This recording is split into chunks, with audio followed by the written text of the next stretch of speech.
Let's bend over and scoop up some ocean. Now, we can look around and see that we have not captured the entire ocean in our jar. What do we have? Salt water. Salt water, yeah. Maybe perhaps a sample, right? A sample, a representation of that ocean. Just pour it out. Let's scoop up some more. Again, we can see pretty easily that we have not taken the entire ocean inside our jar. Do we have the exact same sample that we had last time? No. We have another one-of-a-kind representation of the ocean. You see, this is analogous to God, you, and I. Just like this jar does not have the capability to take in all of the vastness in the ocean, we in our body temples, in our infinite design, or in our finite design, cannot take in all of the infinite Spirit of God. Yet, we are all a one-of-a-kind, unique expression, representation of God. Right now, right here, in unity, we have a room full of God expressions. Matter of fact, turn to someone beside you and say, I see God in you.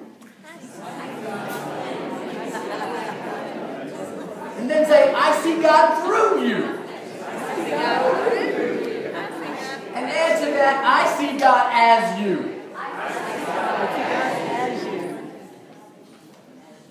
So God has placed parts, samples of its nature inside of us. And what do? We create labels. And that's okay. Be loving to ourselves. We create labels so that we can put some concreteness to spiritual ideas. And sometimes we will say, hey, this quality of God inside me, let's call it masculine. That's a label. Sometimes we'll say, hey, this quality I see over there, I'm going to label that feminine. And we have many more names to call expressions of God. Now, when we think about this term, feminine, it's really the nature that we refer to that represents the perfect union of God power and God love. And for all of the women here today who allow God to show up through you, we are grateful. And to some of you this morning, we say, Happy Mother's Day. And to all of you this morning, we say, Happy Women's Day. And to all of you again, we say, Happy Divine Femininity. Now, you might be curious. Why is a man speaking on Mother's Day about divine femininity? And that is an appropriate question. Just a second. Elaine. Why did you ask me to do this again? Because you're so balanced, and you have your feminine side is absolutely so strong that's why. Well, I didn't get all that on a text. See, a text came through about a week and a half ago that simply said, will you speak on Mother's Day? And I was in Buffalo. I was tired. Had a long day with a client. And I picked up my phone and I typed, sure. Send. What was I thinking?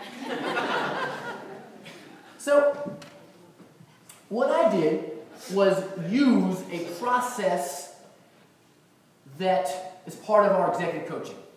So if I'm working with an executive on their presentation or communication skills, I will ask them a question regarding their topic.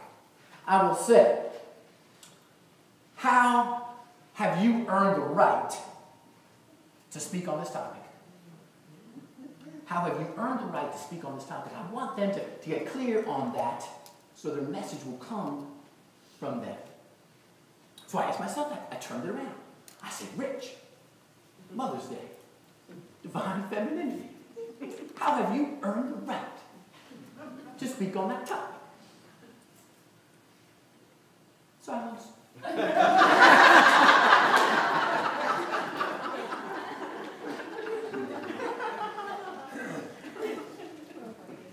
And then I got it. I came from one of you.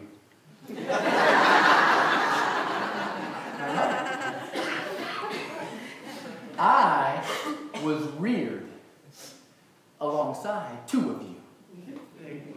Sisters. I was married to and divorced from one of you, former wife. I raised two of you. Daughters. I married another one of you. And I walked beside her until her last physical breath. I did.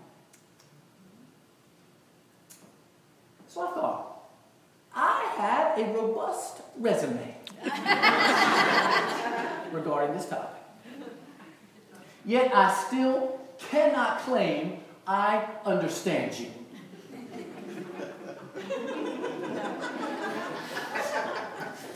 I see some guys like, amen. You are peculiar,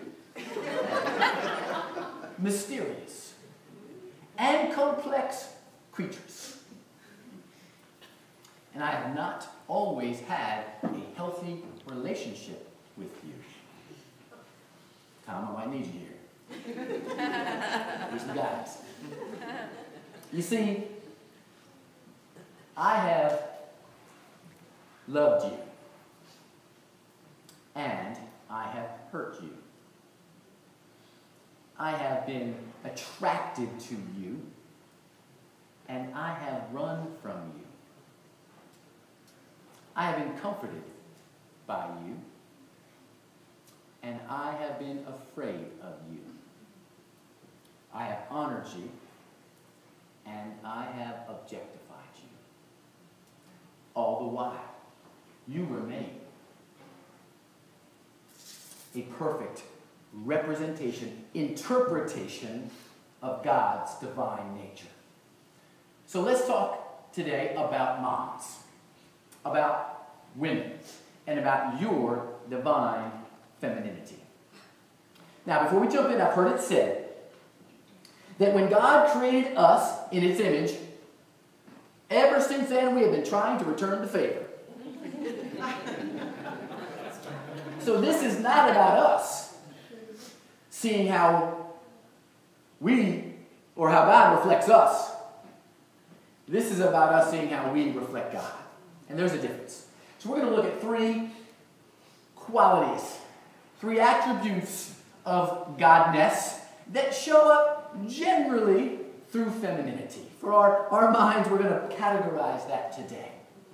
The first is the power of presence. The power of presence. On June 1st, 2005, my wife and I gathered our two daughters and told them we were getting a divorce.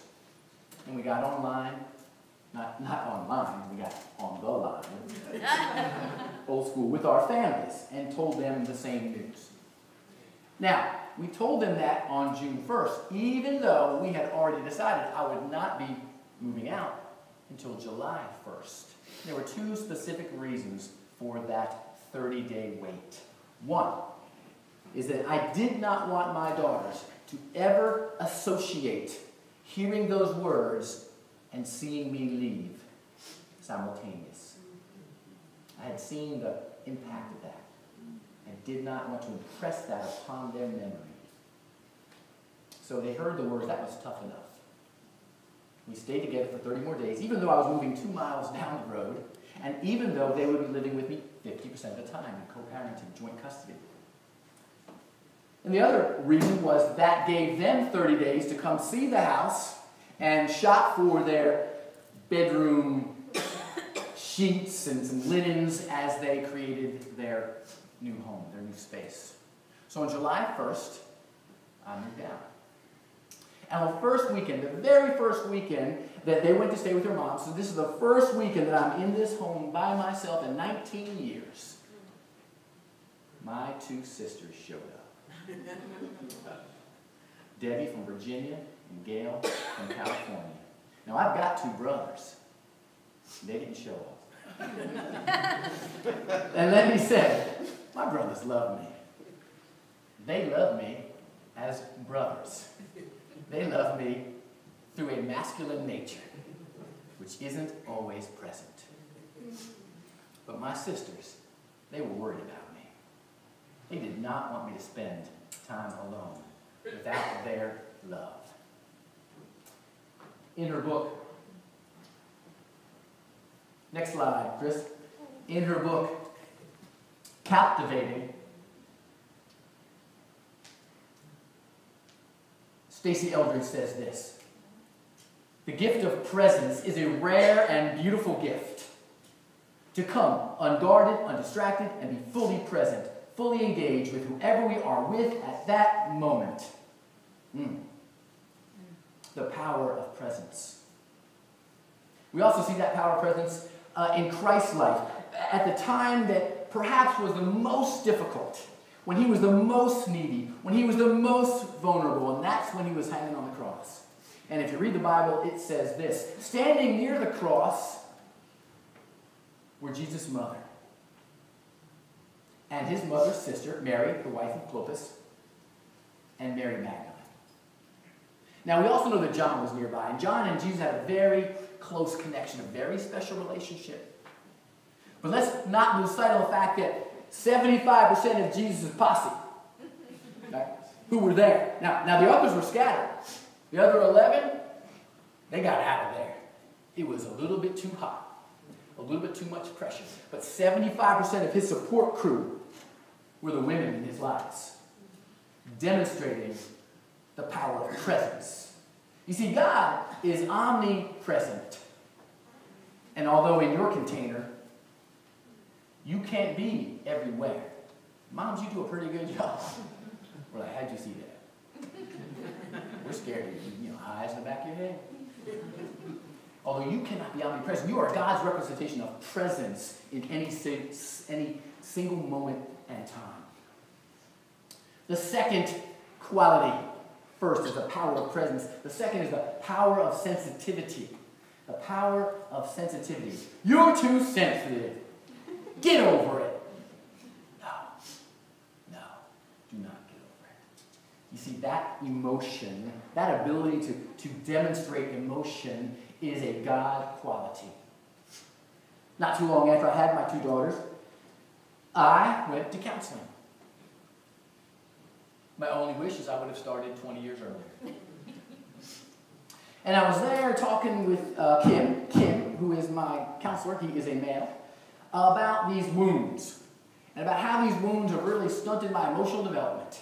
And that stuntedness has impacted my personal and interpersonal relationships.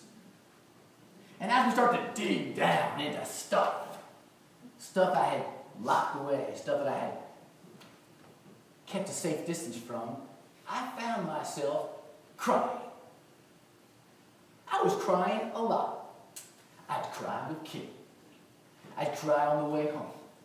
I'd cry on the way to the next session. I'd cry at work. And I finally got to Kim one session. I said, "What is wrong with me?" Notice that language. What is wrong with me? Because that's the programming I had. The program goes, "Why are you crying? Why are you emotional? Why are you so sensitive?" And Kim looked at me and said, "Rich, you are thawing out." Wow. Man. And I am so thankful for that work. Because that work has paid dividends, particularly as my daughter started to grow. And I was confronted with their emotion and their sensitivity. And I was able to handle in such a different way, such a more healthy way, to say, Taylor, it is okay to be sad. Carly, it is okay to be confused. It's okay to be angry. And to validate and support their feeling, the God qualities that come through them, and not shut that down, but allow them to fully express it. Now, it's still a work in progress. This whole sensitivity thing is not easy work. I got the man again. They're like, This awareness is not easy. Matter of fact, January, Elaine and I were traveling to Toronto for some business. And we met at the airport. We got on our flight. We were heading from Greensboro to our connection, and from our connection to Toronto. And I thought, this is a great chance for Elaine and I to talk about business. I mean, we work together, but that doesn't mean we actually communicate. Right? You get it. We're on the run. And there was a lot of work ideas, work things that she needed to hear. This is beautiful. We've got this time together. So before she could even buckle her belt, I was like, Elaine, we have got stuff to cover. You know, with this client we've got, and I went on. I said, and we've got to think about this, and what are we going to do with this curriculum? And we took off, and Elaine was looking at me, and I was just having this great conversation with her about business. And I noticed about 5 or 10 minutes, she reached to the pocket of the chair in front of her. She pulled out a magazine. She put the magazine on her lap. And I just noticed it was a spiritual magazine. It said something spiritual on it. But I was like, man, and then we got to do this. And we've got challenges over here. How are we going to grow this over here? And a few minutes later, she reached out in her purse. And she picked up her iPhone and some earphones. And that was okay. Because I had stuff to talk about. I was like, hey, man, do you know that what we've got, and that we better change this policy. We have no processes in place to help us. And then just before, she put the earphones in her ears. She held up her hand. She took her magazine. She said, Rich, I'm going to read about Jesus and listen to some music. I thought, well, whatever. So she did that. And I just popped open my laptop, and I had work to do. I got on my laptop. I started working on material. I started working on curriculum. We landed in Toronto, and late that night, we went to our rooms. The next morning, we got early. We were at the site of the climb. We had a great day. It was day 1 of day 2. We nailed it. Had a dinner that night. We were debriefing. How to go to Elaine. What did we do that you felt was good? What could we do better tomorrow? And we were in that mode. And then just before we finished dinner, she looked at me. She said, Rich, do you remember on the plane when I wanted to read about Jesus? I said, yeah. That wasn't true. I thought, she lied about Jesus.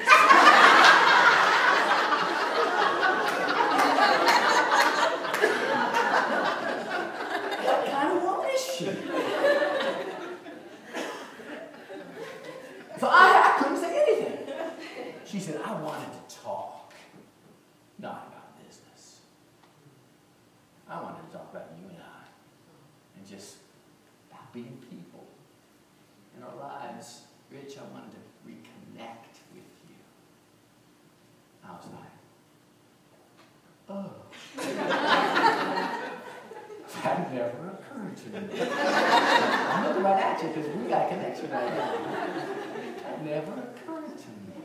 You see, I'm still working on this sensitivity, this awareness, this connection that comes through the emotion of God. And we even see Jesus modeling this, particularly in a story where he's in a big crowd. And here's what it says. As Jesus was on the way, the crowd almost crushed him. And a woman was there and had been subject to bleeding for 12 years. But no one could heal her. So she came up behind Jesus and she touched the edge of his cloak. Instantly, her bleeding stopped. Who touched me? Jesus said. And when they all denied it, that's his main people, Peter said, Master, the people were crowding around you, pressing up against you. How could we tell who touched you? But Jesus said, no, someone touched me. I know. I felt the power go out of me. And when the woman, seeing that she could no longer go unnoticed, she came trembling and fell at the feet of Jesus. And in the presence of all the people, she told why she had touched him and how she had been instantly healed. And Jesus said to her, daughter, your faith has healed you. Go in peace. You see, Jesus was so sensitive. He could be in a crowd of people. He touched his cloak. He could feel his power going out. He was so aware of his divine feeling sense, his divine emotion sense. Powerful. The power of presence, the power of sensitivity, the power to believe in others. The power to believe in others. As I look back on my life, I see fingerprints of women who voiced their belief in me. My grandmother, my mother, my sisters, Ivy, my daughters. You know, dads or men often provide support. It's a different type of support. It's often a silent support, the strong, silent type. You know, it's not always a verbal support, and there are times when we need the voice of belief or the voice of support to come out on our behalf. Les Brown, who's a motivational speaker, he says this: sometimes you got to believe in someone else's belief in you until your own belief kicks in. Sometimes you got to believe in someone else's belief in you until your own belief kicks in. And there's something about this feminine nature of God that allows belief to flow from you into other people. And that was no more evident than in finishing my first book. Nothing about me could have believed that I would write a book. Because the programming that I grew up with was programming that said, you're in a special class, Rich, because you're a slow reader. So you're going to be over here. And Rich, you're not very good in English. It's just not your thing. And so those messages, the voices I heard, told me that reading and writing in English was not my thing. But there was another voice. There were a few voices that spoke a different belief into me. And after years of believing that belief in me, the acknowledgement of my book speaks to them, to Ivy, Taylor, and Carly. The three people who have believed in me more often than I have believed in myself. Thank you for bringing deep meaning and full engagement to my life and work. You see, when you believe and you breathe that belief into somebody else, things happen. The power of presence, the power of sensitivity, the power to believe in others. Divine qualities of God showing up in the form, under the label of femininity. There's a myth in the workplace today, and it's been around for a while. It tells women to act like men. It tells women if you're going to succeed in the workplace today, you've got to act like a man. Please don't. Please don't believe it. Instead, act more like yourself. Be more of yourself. Never apologize for your God qualities. The world needs to see the feminine nature in, through, and as you. In the book, Blue Like Jazz, the author Donald Miller says this: I never liked jazz music because jazz music doesn't resolve. But I was outside the Baghdad Theater in Portland one night when I saw a man playing a saxophone. I stood there for 15 minutes. He never opened his eyes. After that, I like jazz music. Sometimes you have to watch somebody love something before you can love it yourself. It's as if they're showing you the way. Love yourself. Love your femininity. Love your power of presence, sensitivity, and belief in others. Love the unique way that God expresses itself in, through, and as you. And by doing that, you show us the way.